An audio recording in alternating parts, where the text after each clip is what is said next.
Hello friends, good evening. कैसे हैं आप सब? आशा करते हैं आप सब अच्छे होंगे। फ्रेंड्स, जैसा कि आप जानते हैं कि हम सब पढ़ रहे हैं एनसीईआरटी जियोग्राफी क्लास 11th की, जिसमें हम फर्स्ट और सेकंड चैप्टर पढ़ चुके हैं। आज हम पढ़ेंगे थर्ड चैप्टर। इस चैप्टर का नाम है अफवाह तंत्र। तो फ्रेंड्स, आज हम अफवाह तंत्र के बारे में पढ़ेंगे, यानी आज हम नदियों के बारे में पढ़ेंगे। नदियों में विशेषकर हम भारत की नदियों के बारे में आज पढ़ेंगे। तो ध्यान से एक एक नदियों को हम पढ़ना शुरू करते हैं। तो चलिए देखते हैं।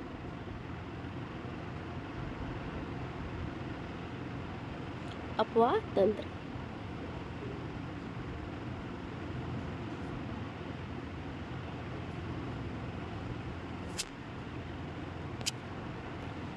अफवाह तंत्र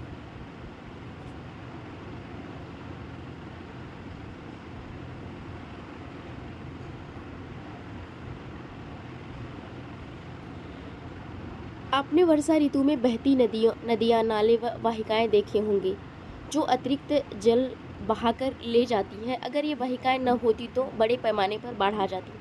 जहाँ ये वाहिकाएं अवरुद्ध या अस्पष्ट हैं, वहाँ बाढ़ का आना एक सामान्य परिघटना है।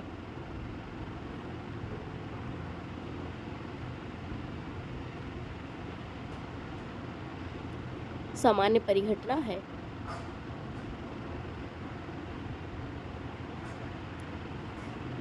निश्चित वाहिकाओं के माध्यम से हो रहे जल प्रवाह को अपवाह कहते हैं। जो निश्चित वाहिकाओं के माध्यम से जो जल प्रवाह हो रहा है, उसी को हम अपवाह कहते हैं। इन वाहिकाओं के जाल को अपवाह तंत्र कहते हैं।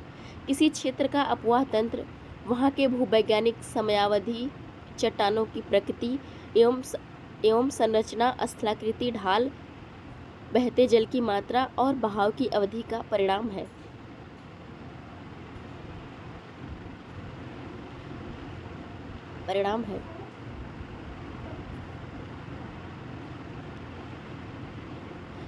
क्या आपके शहर या गांव के पास कोई नदी है? क्या आप कभी वहां नौकायन करने अथवा नहाने के लिए गए हैं?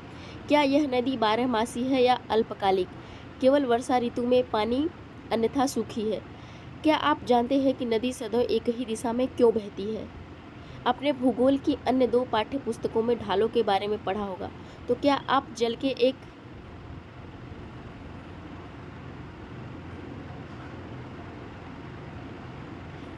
दिशा से दूसरी दिशा में बहने का कारण बता सकते हैं? उत्तर में हिमालय तथा दक्षिण में पश्चिमी घाट।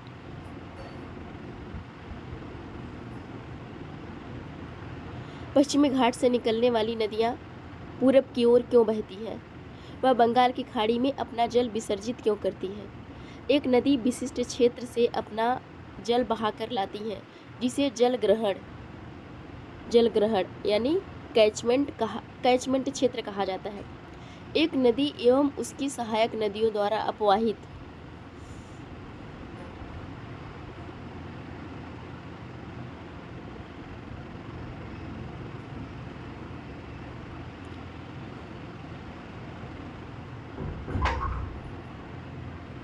अपवाहित क्षेत्र को अपवाह द्रोणी कहते हैं। एक अपवाह द्रोणी को दूसरे से अलग करने वाली सीमा को जल विभाजक या जल संभर यानी वाटर सेट कहते हैं। बड़ी नदियों के जल ग्रहण क्षेत्र को नदी द्रोणी, जबकि छोटी नदियों व नालों द्वारा अपवाहित क्षेत्र को जल संभर ही कहा जाता है। नदी द्रोणी का आकार बड़ा होता है, जबकि जल संभर का आकार छोटा होता है। नदी द्रोणी एक जल संभर एकता के परिचायक है। इनके एक भाग में परिवर्तन का प्रभाव अन्य भागों व पूर्ण क्षेत्रों में देखा जा सकता है। इसलिए इन्हें सूक्ष्म, मध्यम व बृहद नियोजन इकाइयों व क्षेत्रों के रूप में लिया जा सकता है।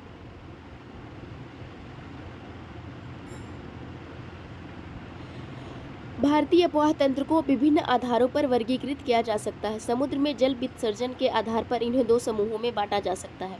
पहला अरब सागर अपवाह तंत्र, दूसरा बंगाल की खाड़ी का अपवाह तंत्र, यानी जो नदियां अरब सागर में गिरती हैं उनके, और दूसरी जो बंगाल की खाड़ी में गिरती हैं। ये अपवाह तंत्र दिल्ली, कटक, अरावली एवं सह्याद्री द्वारा विलग किए गए हैं। चित्र संख्या 3.1 में इस विभाजक को एक रेखा द्वारा दर्शाया गया है। कुल अपवाह क्षेत्र का लगभग 77% भाग, जिसमें गंगा, ब्रह्मपुत्र, महानदी, कृष्णा आदि नदियां शामिल है, बंगाल की खाड़ी में जल विसर्जित करती हैं, जबकि 23% क्षेत्र जिसमें सिंधु, नर्मदा, तापी, माही व पेरियार नदियां हैं, अपना जल अरब सागर में गिराती हैं। यानी जो नदियां जैसे सिंधु, नर्मदा, तापी, माही व पेरियार है, यह अपना जल जो है कि अरब सागर में गिराती हैं। यानी ये अरब सागर में गिरने वाली नदियां हैं, जिसमें सिंधु, नर्मदा, तापी व माही व पेरियार है। इसको आप याद रखेंगे।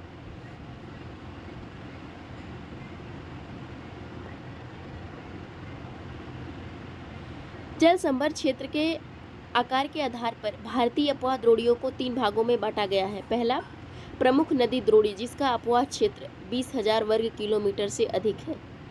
इसमें 14 नदी द्रोणियां शामिल है, जिसमें गंगा, ब्रह्मपुत्र, कृष्णा, तापी, नर्मदा, माही, पेन्नार, साबरमती, बराक इत्यादि कुछ ये इम्पॉर्टेंट नदियां हैं। दूसरा है कि मध्यम नदी द्रोणी, जिसका अपवाह क्षेत्र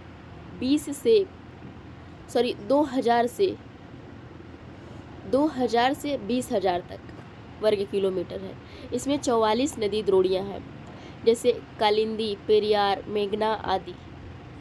लघु नदी द्रोणी, जिनका अपवाह क्षेत्र 20,000 वर्ग किलोमीटर से कम, इनमें न्यूनतम वर्षा के क्षेत्रों में बहने वाली बहुत सी नदियाँ 2000 वर्ग किलोमीटर से कम, इनमें न्यून वर्षा के क्षेत्रों में बहने वाली बहुत सी नदियाँ शामिल हैं। अब चित्र संख्या 3.1 में देखेंगे तो आप पाएंगे कि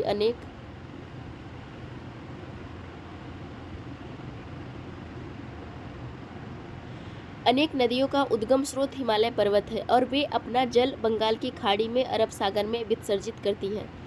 उत्तर भारत की इन नदियों की पहचान कीजिए। प्रायद्वीपीय पठार की बड़ी नदियों का उद्गम स्थल पश्चिम घाट है और ये नदियां बंगाल की खाड़ी में जल विसर्जन करती है। दक्षिण भारत की इन नदियों की भी पहचान कीजिए।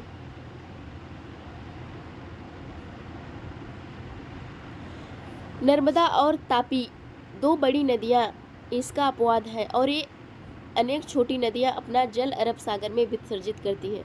पश्चिम तटीय क्षेत्र में कोंकण से मालाबार तट बहने वाली नदियों के नाम बताइए। जो कोंकण से लेकर मालाबार तट तक बहती हैं, वो उन नदियों का नाम आप हमें कमेंट बॉक्स में ज़रूर बताएं। उद्गम के प्रकार, प्रकृति व विशेषताओं के आधार पर भी भारतीय अपवाह तंत्र को हिमालयी अपवाह तंत्र व प्रायद्वीपीय अपवाह तंत्र में विभाजित किया जाता है। यद्यपि इस विभाजक क्षेत्र में चंबल, बेतवा, सोन आदि नदियों के वर्गीकरण में समस्या उत्पन्न होती है, क्योंकि उत्पत्ति व वायु में ये हिमालय से निकलने वाली नदियों से पुरानी है। फिर भी यह अपवाह तंत्र वर्गीकरण का सर्वाधिक मान्य आधार है। इस पुस्तक में इसी का अनुसरण किया गया है। भारत के अपवाह तंत्र। भारतीय अपवाह तंत्र में अनेक छोटी बड़ी नदियां शामिल हैं। ये 3 बड़ी भू आकृतिक इकाइयों की उद्विकास प्रक्रिया तथा वर्षण की प्रकृति व लक्षणों के परिणाम स्वरूप उत्पन्न हुई है। अब यहाँ पे देखते हैं हिमालयी अपवाह।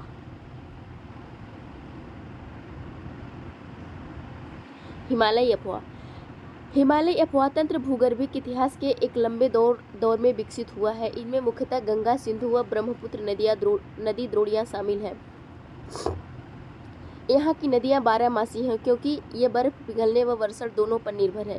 ये नदियाँ गहरे महाखड्डों से गुजरती हैं, जो हिमालय के उत्थान के साथ साथ अवर्दन क्रिया द्वारा निर्मित महाखड्डों के अतिरिक्त ये नदियाँ अपने पर्वतीय मार्ग में वी आकार की घाटियाँ, छिपरिकाएं व जलप्रपात बनाती है। ये इम्पोर्टेंट है, बनाती है। जब ये मैदान में प्रवेश करती हैं तो निक्षेपणात्मक स्थलाकृति जैसे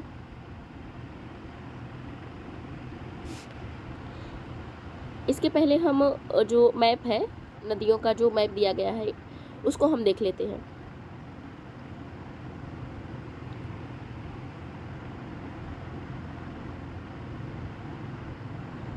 तो इसको आप मैप में दर्शा भी सकते हैं राज्यों के आधार पर, जिसमें राज्य जो पॉलिटिकल मैप है उसमें आप नदियों को दर्शा भी सकते हैं, और फिजिकल में देखकर आप दर्शा सकते हैं, ताकि आपको राज्यों का नाम भी पता हो जाए, स्थान भी पता हो जाए। तो चलिए शुरू करते हैं। यहाँ पे सबसे पहले देखते हैं सिंधु नदी। इधर से निकलती है सिंधु नदी। यहाँ पे सिंधु नदी की जो 5 सहायक नदियाँ हैं, जैसे झेलम,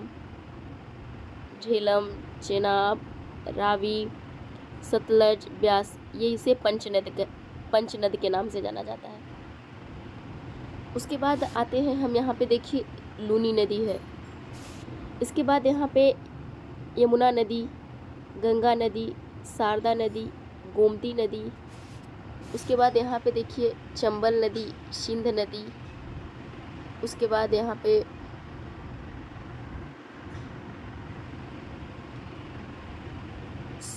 चंबल, सिंध, बेतवा, केन, ये सब यमुना नदी की सहायक नदियाँ हैं, जिसमें गोमती, शारदा, घाघरा, यह सब गंगा नदी की सहायक नदियाँ हैं। सोन नदी, देखिए गंगा, यहाँ से गंडक नदी, कोशी नदी आ जाते हैं। फिर बांग्लादेश में यहाँ पे देखिए ब्रह्मपुत्र नदी इधर से निकलती है। इसके बाद तिब्बत में इसे सांगपो नदी के नाम से जाना जाता है। फिर इसको यहाँ पे अरुणाचल प्रदेश में इसे दिहांग नदी के नाम से जाना जाता है। इसके बाद लोहित नदी के नाम से जाना जाता है। तो अब आगे देखते हैं, यहाँ पे हो गई महानदी।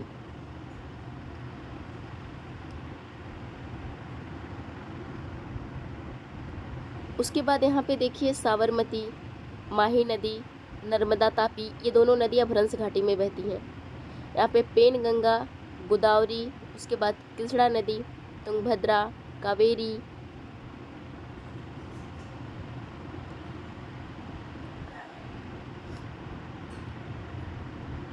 चलिए अब आगे देखते हैं।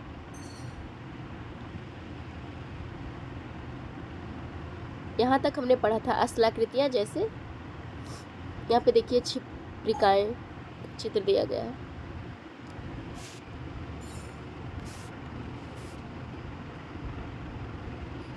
समतल घाटियों, गोखुर झीलें, बाढ़कृत मैदान, गुम्फित वाहिकाएं और नदी के मुहाने पर डेल्टा का निर्माण करती है। हिमालय क्षेत्र में इन नदियों का रास्ता टेढ़ा मेढ़ा, परंतु मैदानी क्षेत्र में इनमें सर्पाकार मार्ग में बहने वाली प्रवृत्ति पाई जाती है और अपना रास्ता बदलती रहती हैं। कोशी नदी, जिसे बिहार का शोक कहते हैं, सौरो बिहार कहते हैं, अपना मार्ग बदलने के लिए कुख्यात रही है। यह नदी पर्वतों के ऊपरी क्षेत्रों से भारी मात्रा में अवसाद लाकर मैदानी भाग में जमा करती है। इससे नदी मार्ग अवरुद्ध हो जाता है, वह परिणाम स्वरूप अपना मार्ग बदल लेती है। कोसी नदी ऊपरी पर्वतीय क्षेत्र से इसकी भारी मात्रा में अवसाद क्यों लाती है?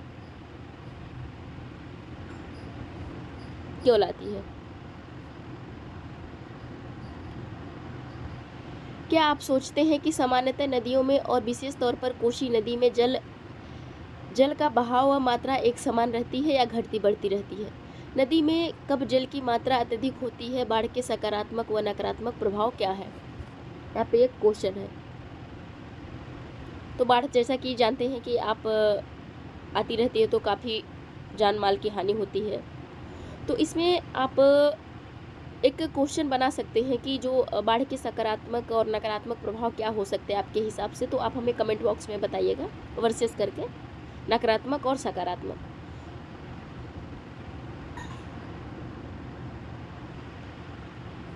हिमालय पर्वतीय अफवाह तंत्र का विकास। हिमालय पर्वतीय नदियों के विकास के बारे में मतभेद है। यद्यपि भूवैज्ञानिक मानते हैं कि मायोसीन कल्प में लगभग 2.4 करोड़ से 50 लाख वर्ष पहले एक विशाल नदी, जिसे शिवालिक या इंडो ब्रह्म कहा जाता है, हिमालय के संपूर्ण अनुदैर्ध्य विस्तार के साथ असम से पंजाब तक बहती थी। अंत में निचले पंजाब के पास सिंध की खाड़ी में अपना पानी विसर्जित करती थी। शिवालिक पहाड़ियों की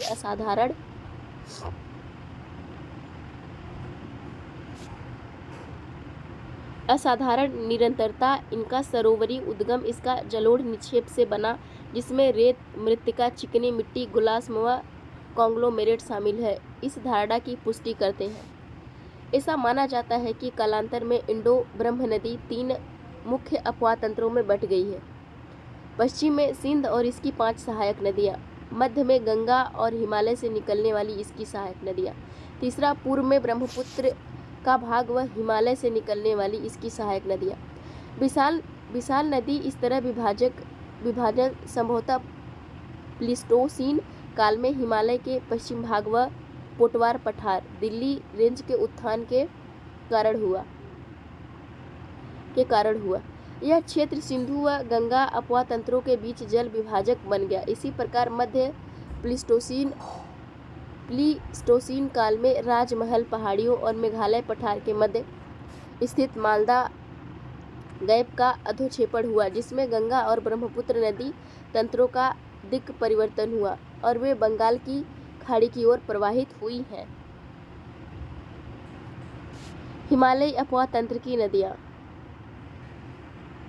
हिमालयी अपवाह तंत्र में अनेक नदी तंत्र हैं, मगर निम्नलिखित नदी तंत्र प्रमुख है। पहला, सिंधु नदी तंत्र। पहला हम देखते हैं सिंधु नदी तंत्र। यह विश्व के सबसे बड़े नदी द्रोणियों में से एक है, जिसका क्षेत्रफल 11,65,000 वर्ग किलोमीटर है। भारत में इसका क्षेत्रफल 3,21,289 वर्ग किलोमीटर है। इसकी कुल लंबाई 2880 किलोमीटर है और भारत में इसकी लंबाई 11,014 किलोमीटर है। भारत में यह हिमालय की नदियों में सबसे पश्चिमी है। इसका उद्गम तिब्बती क्षेत्र में कैलाश पर्वत श्रेणी में बोखरचू के निकट एक हिमनद से होता है। 4,164 मीटर की ऊंचाई पर स्थित है। तिब्बत में इसे सिंगी खम्बान अथवा शेरमुख कहते हैं। लद्दाख व जास्कर श्रेणियों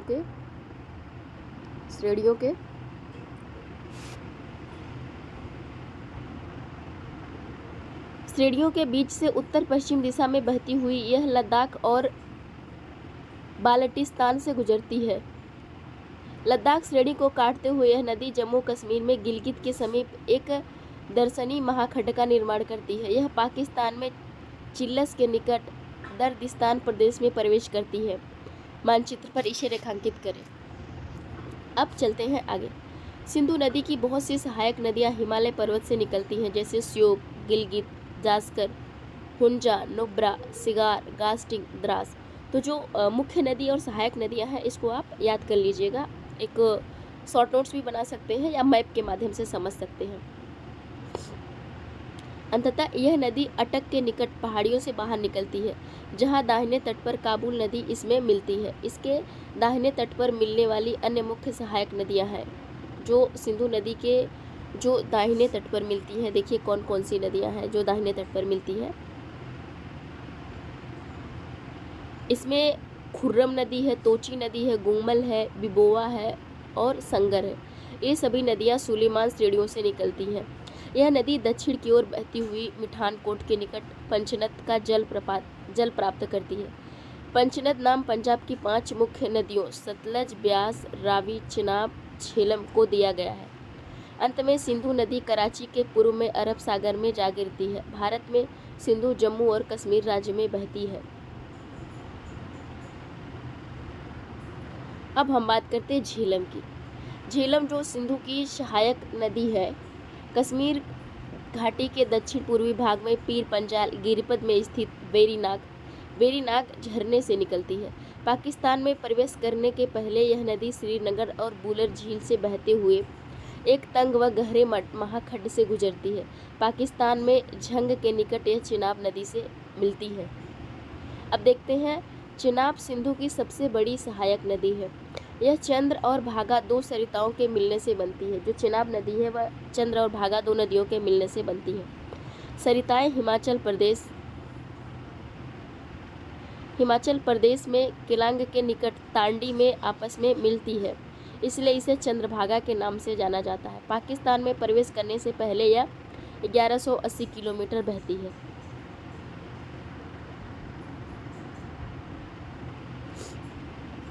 रावी सिंधु की एक अन्य महत्वपूर्ण सहायक नदी है। हिमाचल प्रदेश की कुल्लू पहाड़ी में रोहतांग दर्रे के पश्चिम से निकलती है और राज्य की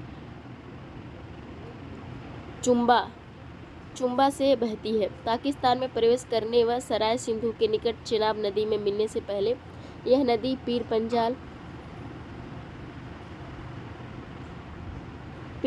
के दक्षिण पूर्वी भाग व धौलाधर के बीच प्रदेश से प्रवाहित होती है।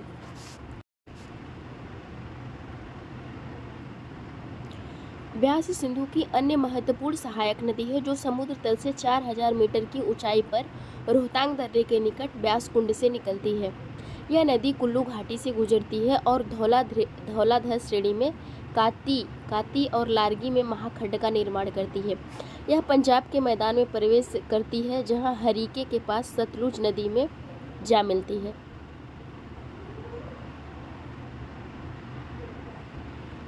सतलुज नदी तिब्बत में 4555 मीटर की ऊंचाई पर मानसरोवर के निकट राक्षस ताल से निकलती है, जहां इसे लांगचेन खंबाब के नाम से जाना जाता है।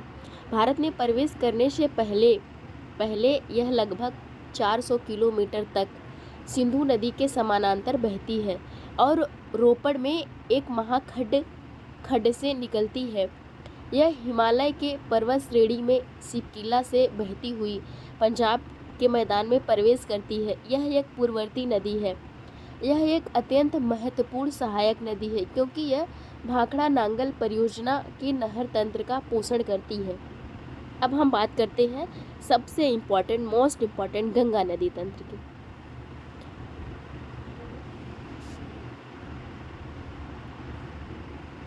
गंगा नदी तंत्र अपनी द्रोणी और सांस्कृतिक महत्व दोनों के दृष्टिकोणों से गंगा भारत की सबसे महत्वपूर्ण नदी है। यह नदी उत्तराखंड राज्य के उत्तरकाशी जिले में गोमुख के निकट गंगोत्री 3900 मीटर की ऊंचाई से निकलती है। यह भागीरथी के नाम से जानी जाती है। यह मध्य एवं लघु हिमालय श्रेणियों को काटकर तंग महाखड्डों से होकर गुजरती है। देवप्रयाग में भागीरथी अलकनंदा से मिलती है। इसके बाद गंगा कहलाती है। जब देवप्रयाग में भागीरथी अलकनंदा से मिलती है तो उसके बाद से जो है कि गंगा के नाम से जानी जाती है। अलकनंदा नदी का स्रोत बद्रीनाथ के ऊपर सतोपत हिमनद से है। ये अलकनंदा धौली और विष्णु गंगा धाराओं से मिलकर बनती है।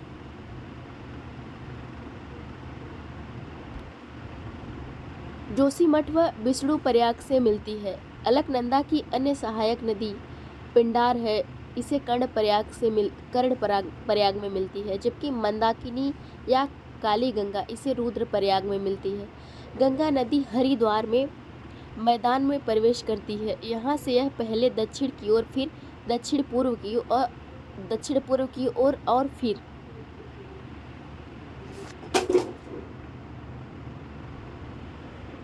पूर्व की ओर बहती है।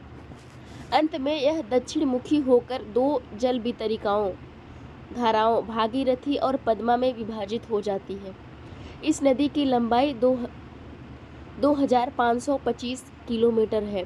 यह उत्तराखंड में 110 किलोमीटर, उत्तर प्रदेश में 1450 किलोमीटर, बिहार में 445 किलोमीटर और पश्चिम बंगाल में 520 किलोमीटर मार्ग तय करती है।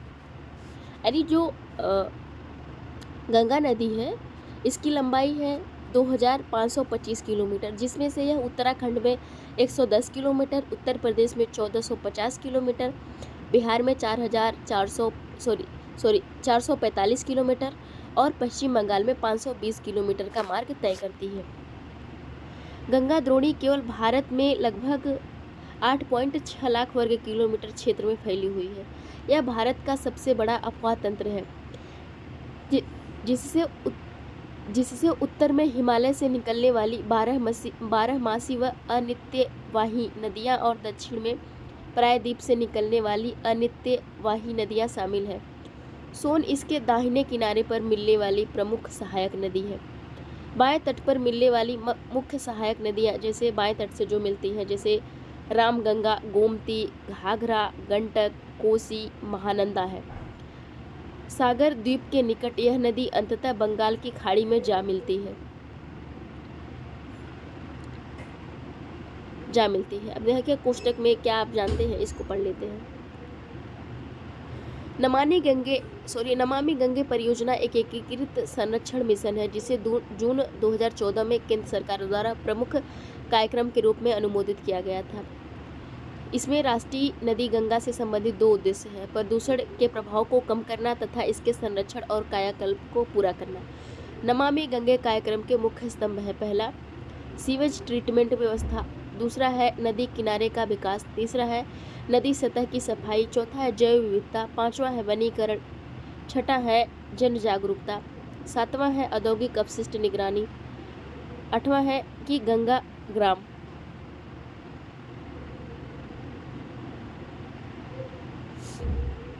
अगर इसके बारे में ज़्यादा जानकारी आपको प्राप्त करनी है तो इस साइट से जाके पढ़ सकते हैं।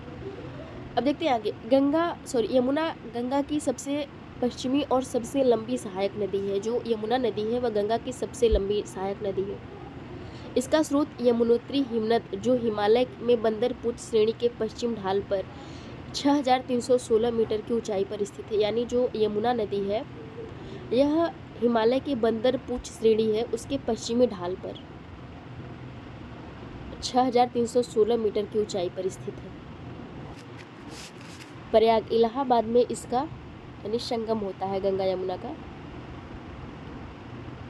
संगम होता है। प्रायद्वीपी पठार से निकलने वाली चंबल, सिंध, बेतवा, केन इसके दाहिने तट पर मिलती है यमुना के, जबकि हिंडन, रिंद, सेंगर, वरुणा आदि नदियाँ इसके बाएं तट पर मिलती हैं। यानी ये देखा जाए कि जो यमुना नदी है इसकी जो सहायक नदियाँ हैं इसमें से हो जाएगी चंबल, सिंध, बेतवा व केन। दूसरी साइड से हो जाएगी हिंडन, रिंद, सेंगर, वरुणा। ये जो है यमुना की सहायक नदियाँ हैं। इसका अधिकांश जल सिंचाई उद्देश्यों के लिए पश्चिमी और पूर्वी यमुना नहरों तथा आगरा नहर में आता है। यहाँ पे दिया गया है कि उन राज्यों के नाम लिखिए जो यमुना नदी द्वारा अपवाहित होती हैं। तो इसको आप हमें कमेंट में बताइएगा, ज़रूर बताइएगा। इससे आपको याद भी हो जाएगा और जो बच्चे कमेंट देखेंगे उनको भी याद हो जाएगा आपके माध्यम से।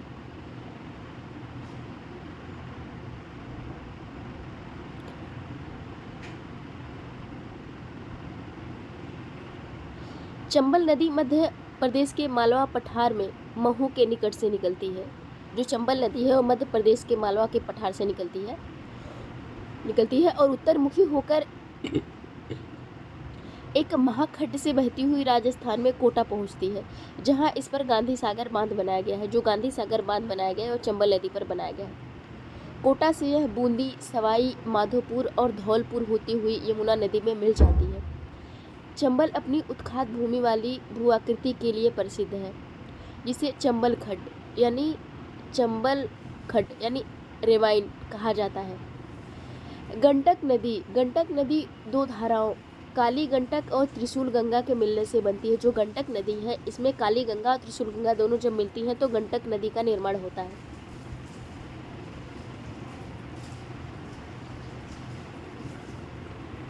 यह नेपाल हिमालय में धौलागिरी व माउंट एवरेस्ट के बीच निकलती है और मध्य नेपाल को अपवाहित करती है। बिहार के चंपारण जिले में यह गंगा मैदान में प्रवेश करती है और पटना के निकट सोनपुर में गंगा नदी में जा मिलती है। देखते हैं घाघरा नदी मापचा चुंगो हिमनद से निकलती है। जो घाघरा नदी है वो मापचा चुंगो हिमनद से निकलती है तथा तिला, सेती व बेरी नामक सहायक नदियों का जल ग्रहण करने के उपरांत यह सीसा पानी में एक गहरे महाखड्ड का निर्माण करते हुए पर्वत से बाहर निकलती है। यानी जो घाघरा नदी है इसकी सहायक नदियाँ तिला, सेती व बेरी है और यह जो घाघरा नदी है वह सीसा पानी में एक गहरे महाखड्ड का निर्माण भी करती है।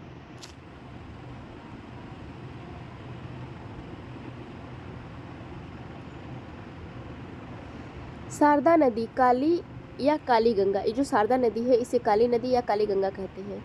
इसे मैदान में मिलती है और अंततः छपरा में यह गंगा नदी में विलीन हो जाती है। कोसी एक पूर्ववर्ती नदी है जिसका स्रोत तिब्बत में माउंट एवरेस्ट के उत्तर में है, जहाँ से इसकी मुख्य धारा अरुण निकलती है। नेपाल में मध्य हिमालय को पार करने के बाद इसमें पश्चिम से सोन कोसी व पूर्व से तमुर कोसी मिलती है। अरुण नदी से मिलकर यह सप्त कोसी बनाती है।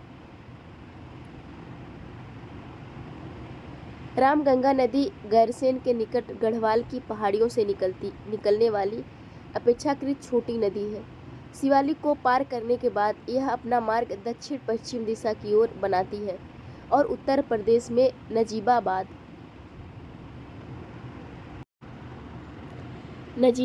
के निकट मैदान में प्रवेश करती है। अंत में कन्नौज के निकट यह गंगा नदी में मिल जाती है। छोटा नागपुर पठार के पूर्वी किनारे पर दामोदर नदी बहती है और भ्रंश घाटी से होती हुई हुगली नदी में गिरती है। बराकर इसकी एक मुख्य सहायक नदी है।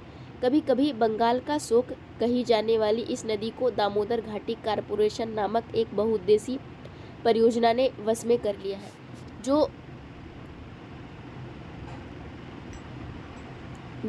दामोदर नदी घाटी है उसे हम बंगाल का शोक कहते हैं। अब देखते हैं शारदा या सरयू नदी।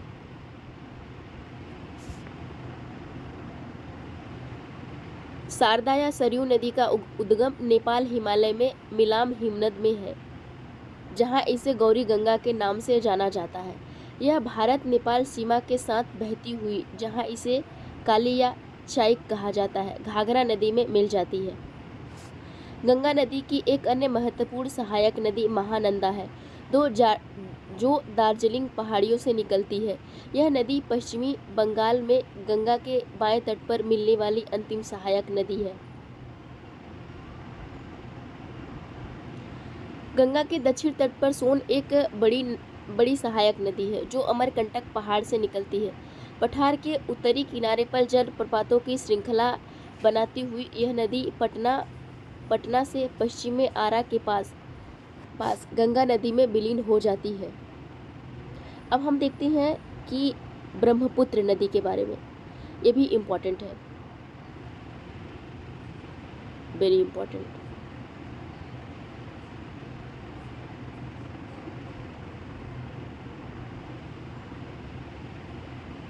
ब्रह्मपुत्र नदी, तो चलिए शुरू करते हैं।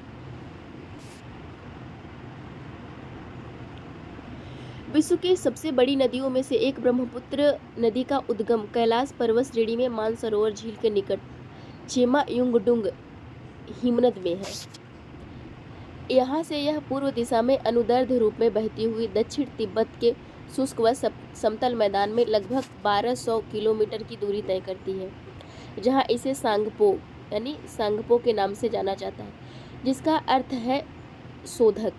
तिब्बत के रांगो सांगपो इसके दाहिने तट पर एक प्रमुख सहायक नदी है। मध्य हिमालय में नामचा बरवा 7755 मीटर के निकट एक गहरे महाखंड का निर्माण करती है। यह एक प्रक्षुब्ध व तेज बहाव वाली नदी के रूप में बाहर निकलती है।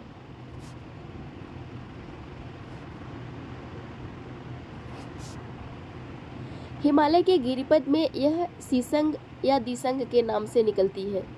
अरुणाचल प्रदेश में सदिया कस्बे के पश्चिम में यह नदी भारत में प्रवेश करती है। दक्षिण पश्चिम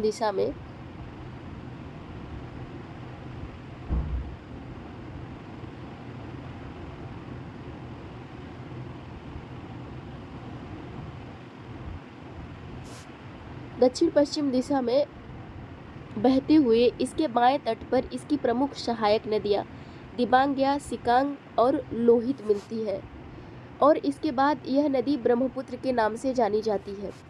असम घाटी में अपनी 750 किलोमीटर की यात्रा में ब्रह्मपुत्र में असंख्य सहायक नदियां आकर मिलती हैं। इसके बाएं तट की प्रमुख सहायक नदियां जो इसके बाएं तट की है, जो ब्रह्मपुत्र नदी है, कौन कौन सी है, जिसमें बूढ़ी दिहंग, धनश्री है। जबकि दाएं तट पर मिलने वाली महत्वपूर्ण सहायक नदियों में सुबनसिरी, कामेंग, मानस, संकोस है। सुबनसिरी जिसका उद्गम तिब्बत में है। एक पूर्ववर्ती नदी है। ब्रह्मपुत्र नदी बांग्लादेश में प्रवेश करती है और फिर दक्षिण दिशा में बहती है। बांग्लादेश में यह जमुना कहलाती है। तीस्ता नदी इसके दाहिने किनारे पर मिलती है। अंत में नदी पद्मा के साथ मिलकर बंगाल की खाड़ी में जा गिरती है। ब्रह्मपुत्र नदी बाढ़ मार्ग परिवर्तन एवं तटीय अपरदन के लिए जानी जाती है। ऐसा इसलिए है क्योंकि इसकी अधिकतर सहायक नदियां बड़ी हैं और इसके जल ग्रहण क्षेत्रों में भारी वर्षा के कारण इसमें अत्यधिक अवसाद बहकर आ जाता है। अब हिमालयी नदियों को देख लिए हैं। अब हम प्रायद्वीपीय अफवाह तंत्र के बारे में देखते हैं। प्रायद्वीपीय अफवाह तंत्र। प्रायद्वीपीय अफवाह तंत्र हिमालयी अफवाह तंत्र से पुराना है। यह तथ्य नदियों की प्रौढ़ावस्था और नदी घाटियों के चौड़ा व उथला होने से प्रमाणित होता है। पश्चिमी तट के समीप स्थित पश्चिमी घाट बंगाल की खाड़ी में गिरने वाली प्रायद्वीपीय नदियों और अरब सागर में गिरने वाली छोटी नदियों के बीच जल विभाजक का कार्य करता है। नर्मदा और तापी को छोड़कर अधिकतर प्रायद्वीपीय नदियाँ पश्चिम से पूर्व की ओर बहती हैं। प्रायद्वीप के उत्तरी भाग से निकलने वाली चंबल, सिंध, बेतवा, केन व सोन नदियाँ गंगा नदी तंत्र का अंग है। प्रायद्वीप के अन्य प्रमुख नदी तंत्र महानदी, गोदावरी, कृष्णा और कावेरी है। प्रायद्वीपीय नदियों की विशेषता है कि ये एक सुनिश्चित मार्ग पर चलती है, विसर्प नहीं बनाती और ये बारहमासी नहीं है। यद्यपि भ्रंश घाटियों में बहने वाली नर्मदा और तापी इसका अपवाद है। जो नर्मदा और तापियां हैं यह भ्रंश घाटी में बहती है। अब यहाँ पे प्रायद्वीपीय अफवाह तंत्र का उद्विकास।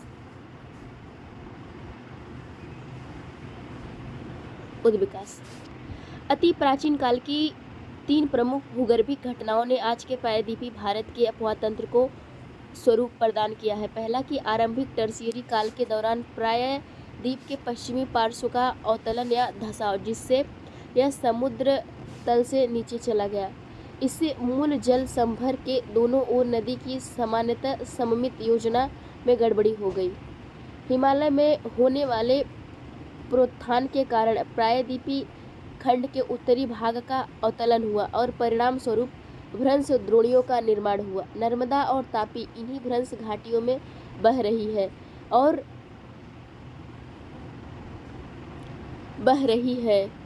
और अपरद पदार्थ से मूल दरारों को भर रही है। इसलिए इन नदियों में जलोढ़ व डेल्टा निक्षेप की कमी पाई जाती है। इसी काल में प्रायद्वीपीय खंड उत्तर पश्चिम दिशा से दक्षिण पूर्व दिशा में झुक गया। परिणाम स्वरूप इसका अपवाह बंगाल की खाड़ी की ओर उन्मुख हो गया। अब देखते हैं प्रायद्वीपीय नदी तंत्र। प्रायद्वीपीय अफवाह में अनेक नदी तंत्र हैं। प्रमुख प्रायद्वीपीय नदी तंत्रों का संक्षिप्त विवरण इस प्रकार से दिया गया है। जैसे महानदी छत्तीसगढ़ के रायपुर जिले में सिहावा के निकट से निकलती है और उड़ीसा में बहती हुई अपना जल बंगाल की खाड़ी में विसर्जित करती है। यह नदी 851 किलोमीटर लंबी है और इसका जल ग्रहण क्षेत्र लगभग 1.42 लाख वर्ग किलोमीटर है। इसके निचले मार्ग में नौ संचालन भी होता है। इस नदी की अफवाह द्रोणी 53% भाग मध्य प्रदेश व छत्तीसगढ़ में और 47% भाग उड़ीसा राज्य में विस्तृत है।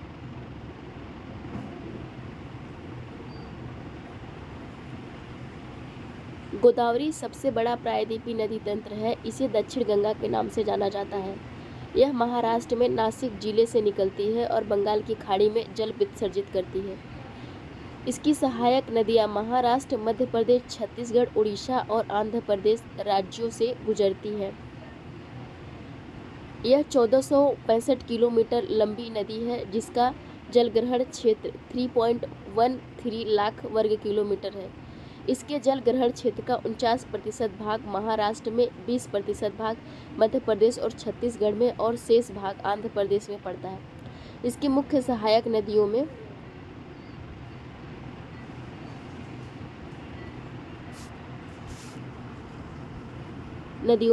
पेनगंगा, इंद्रावती, प्राणहिता और मंजरा है। पोलावरम के दक्षिण में जहां इसके मार्ग के निचले भागों में भारी बाढ़ें आती हैं, गोदावरी एक सुदृश्य प्रपात की रचना करती है। इसके डेल्टाई भाग में ही नौ संचालन संभव है। राजा मुंद्री के बाद यह नदी कई धाराओं में विभक्त होकर एक बृहद डेल्टा का निर्माण करती है। कृष्णा पूर्व दिशा में बहने वाली दूसरी बड़ी प्रायद्वीपीय नदी है जो सह्याद्री में महाबलेश्वर के निकट से निकलती है। इसकी कुल लंबाई 1401 किलोमीटर है। कोयना, तुंगभद्रा और भीमा इसकी प्रमुख सहायक नदियां हैं। इस नदी के कुल जल ग्रहण क्षेत्र का 27% भाग महाराष्ट्र में, 44% भाग भाग कर्नाटक में और 29% भाग आंध्र प्रदेश और तेलंगाना में पड़ता है। अब बात करते हैं कावेरी। कावेरी नदी कर्नाटक के कोगाडू जिले में ब्रह्मगिरी पहाड़ियों यानी जो ब्रह्मगिरी पहाड़ियाँ हैं वो 1341 मीटर से निकलती है। इसकी लंबाई 800 किलोमीटर है और यह 81,155 वर्ग किलोमीटर क्षेत्र को अपवाहित करती है। प्रायः द्वीप की अन्य नदियों की अपेक्षा कम उतार चढ़ाव के साथ यह नदी लगभग सारा साल बहती है, क्योंकि इसके ऊपरी जल ग्रहण क्षेत्र में दक्षिण पश्चिम मानसून गर्मी से और निम्न क्षेत्रों में उत्तर पूर्वी मानसून सर्दी में वर्षा होती है। इस नदी की द्रोणी 3% भाग केरल में, 41% भाग कर्नाटक में और 56% भाग तमिलनाडु में पड़ता है। यानी सबसे ज़्यादा इसका जो जल का बहाव है यानी क्षेत्र है जो ये सबसे ज़्यादा तमिलनाडु में पड़ता है। इसकी महत्वपूर्ण सहायक नदियों में जैसे हो गई काबिनी, भवानी, अमरावती। अब हम बात करते हैं नर्मदा नदी अमरकंटक पठार के पश्चिमी पार्श्व से लगभग 1057 मीटर की ऊंचाई से निकलती है। दक्षिण में सतपुड़ा और उत्तर में विंध्याचल श्रेणियों के मध्य यह भ्रंश घाटी में बहती हुई संगमरमर की चट्टानों में खूबसूरत महाखंड और जबलपुर के निकट धुआंधार जलप्रपात बनाती है। लगभग 1312 किलोमीटर की दूरी तक बहने के बाद यह भड़ौच के दक्षिण में अरब सागर में मिलती है और 27 किलोमीटर लंबा ज्वारनद मुख बनाती है। सरदार सरोवर परियोजना इसी नदी पर बनाई गई है। जो सरदार सरोवर परियोजना है वह नर्मदा नदी पर बनाई गई है। चलिए अब आगे देखते हैं। यहाँ पे कोष्टक में दिया गया है।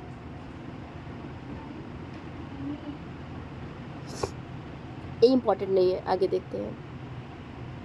अब हम तापी नदी की बात करते हैं।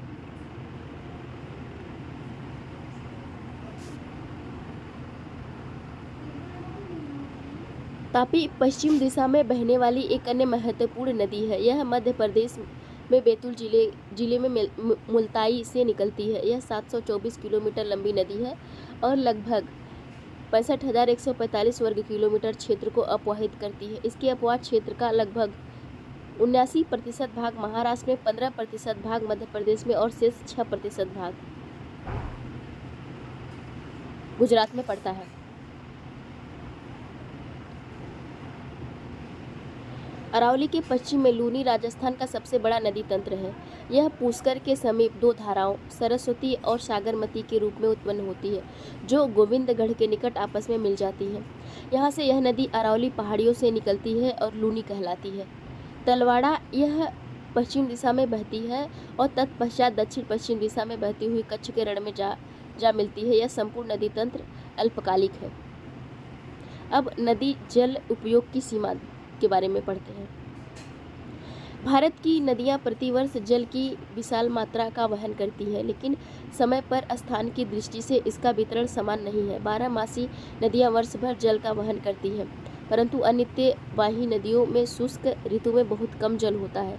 वर्षा ऋतु में अधिकांश जल बाढ़ में व्यर्थ हो जाता है, समुद्र जल में बह जाता है। इस प्रकार जब देश के एक भाग में बाढ़ होती है तो दूसरा सूखाग्रस्त होता है। ऐसा क्यों होता है?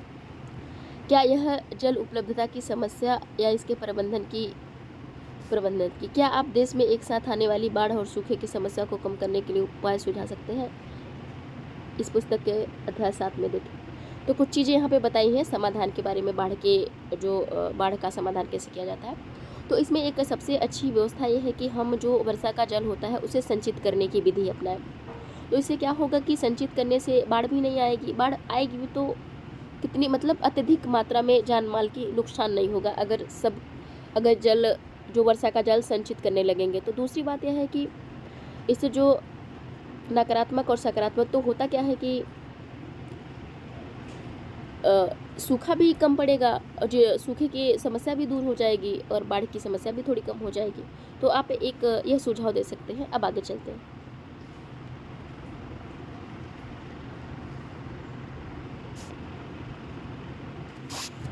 क्या एक द्रोणी की जल आदि के आधिक्य को जल की कमी वाली द्रोणियों में स्थानांतरित करके इस समस्या को समाप्त अथवा कम किया जा सकता है। क्या हमारे देश में नदियों की द्रोणियों को जोड़ने संबंधी कोई योजना बनाई गई है? दूसरा देखते हैं कि क्या आपने समाचार पत्रों में नदियों को आपस में जोड़ने के बारे में पढ़ा है? क्या आप समझते हैं कि मात्र नहर बनाकर गंगा नदी का पानी प्रायद्वीपीय नदियों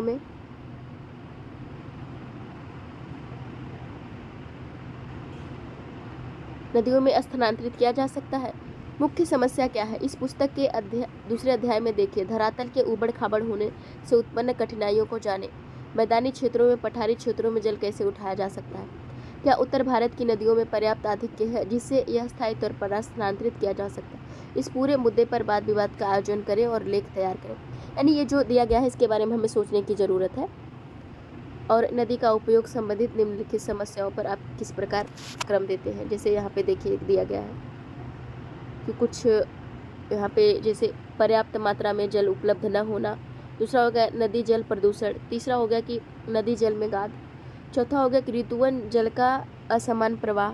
राज्यों के बीच नदी जल विवाद। मध्य धारा की ओर बस्तियों के विस्तार के कारण नदी वाहिकाओं का सिकुड़ना। ये कई सारे कारण हैं। अब दूसरा है कि नदियाँ प्रदूषित क्यों हैं? क्या आपने शहरों के गंदे पानी को नदियों में गिरते देखा है? औद्योगिक कूड़ा करकट कहाँ डाला जाता है? बहुत से शमशान घाट नदी के किनारे हैं। कई बार मृत शरीरों को नदियों में डाल दिया जाता है। कुछ त्योहारों पर फूलों व मूर्तियों को नदियों में डुबो दिया जाता है। तो यही सब प्रदूषण का कारण है।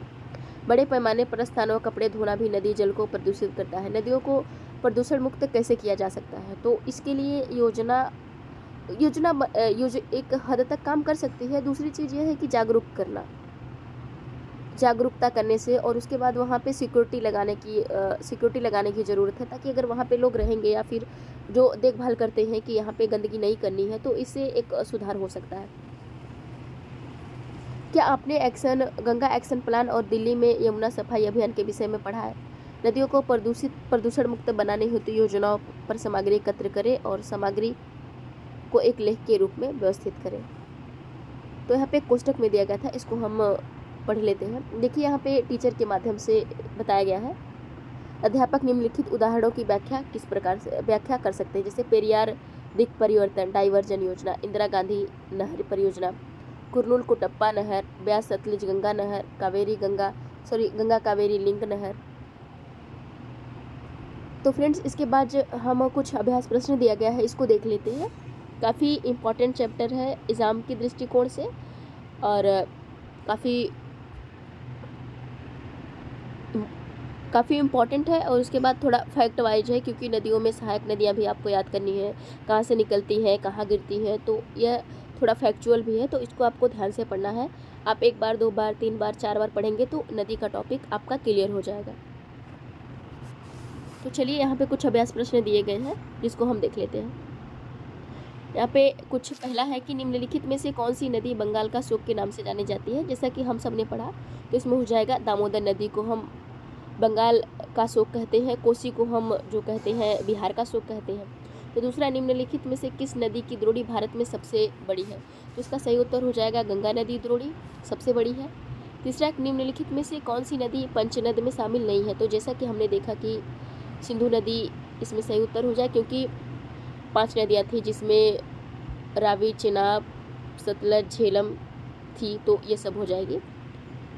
तो चौथा है कि निम्नलिखित में से कौन सी भ्रंश घाटी में बहती है? तो जिसमें से 2 नदियाँ भ्रंश घाटी में बहती थी, तो इसमें से एक थी नर्मदा, दूसरी तापी। तो तापी नहीं दिया गया, तो इसलिए नर्मदा इसका सही आंसर हो जाएगा। पांचवा है कि निम्नलिखित में से कौन सी अलकनंदा व भागीरथी का संगम स्थल है? तो इसका सही उत्तर हो जाएगा देवप्रयाग। तो इसी के साथ फ्रेंड्स, अगर आपको हमारा सेशन पसंद आ रहा है तो आप हमारे चैनल को सब्सक्राइब कर दीजिए और कमेंट में हमें ज़रूर बताइए। दूसरी बात, अगर आपको नहीं पसंद आ रहा है तो आप डिसलाइक करके ये भी बताइए कि आपको क्यों पसंद नहीं आ रहा है। तो अब मिलते हैं अगले पार्ट में। Thank you so much.